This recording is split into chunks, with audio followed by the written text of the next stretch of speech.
সবাইকে সুস্বাগতম আমার আজকে পুনমের গল্পতে।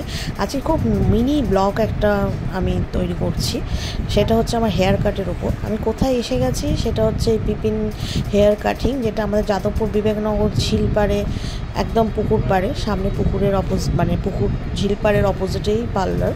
তো বিপিন যে হেয়ার কাট করছে, আমি প্রায় নয় করে মনে হয় 1.5 বছর পর হেয়ার কাট করছি। মানে এবারে দুর্গা পুজো, কালী পুজো কোনো কিছুতেই আমার হেয়ার কাট করা হয়নি, বিকজ দুর্গা পুজোতে আমার একটা ড্যান্স পারফরমেন্স ছিল।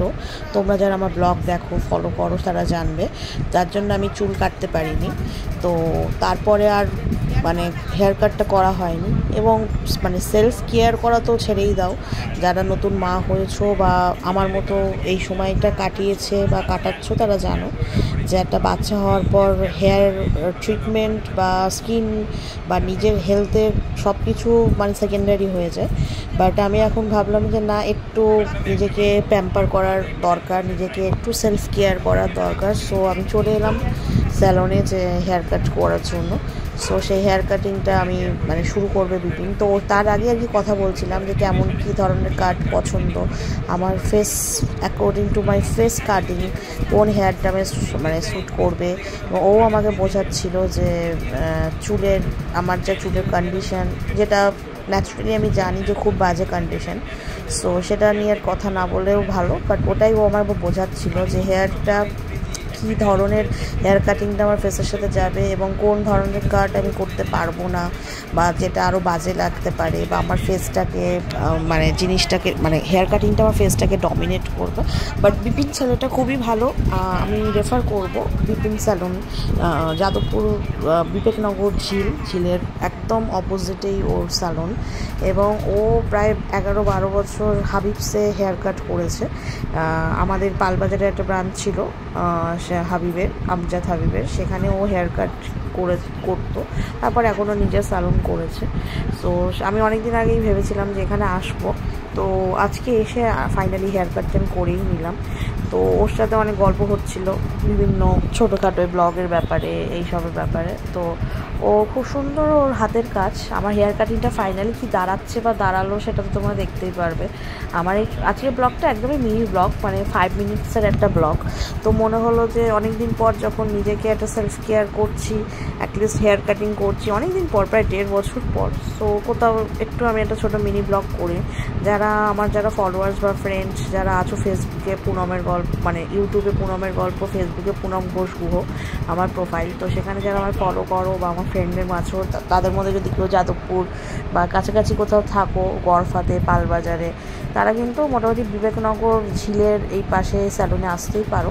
বিকজ বিপিন কিন্তু ওর হাতের কাজ খুব ভালো, সেটা তোমরা দেখতেই পাচ্ছ ক্যামেরাতে, ভিডিওতে। এবং যেটা কাটিংটা আসবে সেটাও তোমরা দেখতে পাবে, সেটাও তোমাদের সাথে শেয়ার করব।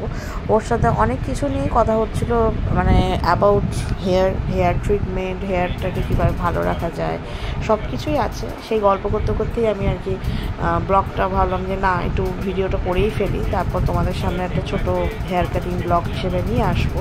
আমার নিউ হেয়ার কাট বা নিউ স্টাইল হেয়ার কাট কেমন লাগলো সেটা তোমরা দেখো, তোমাদের সাথে শেয়ার করি।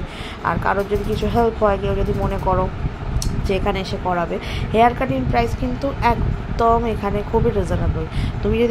কেউ যদি হেয়ার কাট করতে চায়, এটা যদি ইউনিসেক্স, তো এখানে যে কেউ আসতে পারে, ছেলে মেয়ে সবাই। তো যদি কেউ শ্যাম্পু করে আসে, তো দেন 250 এনি কাট, এনি অ্যাডভান্স কাট, এক্সেপ্ট বব কাট বা একটু একদম ছোট লেন্থের কাটের মধ্যে। আর এছাড়া যদি শ্যাম্পু ছাড়া আসে, শ্যাম্পু করে করতে হয়, তাহলে 350। এবার হেয়ার ইজ মাই লুক, তোমরা দেখতে পাচ্ছ অলরেডি আফটার কাটিং। এবং ও হেয়ার সেট করলো আমার। সো হেয়ার সেটিং করে কাটিংয়ের পর আমার হেয়ারটা এই দাঁড়ালো। তো আমার তো নিজেকে আয়নার সামনে দেখে খারাপ লাগছে না, ভালোই লাগছিল। এবং তোমরা আমাকে দেখতে পাচ্ছ। সো কমেন্টে জানিও যে আমার এই নতুন হেয়ার কাটিং বা হেয়ার স্টাইলটা কেমন লাগছে, আমাকে কতটা স্যুট করছে।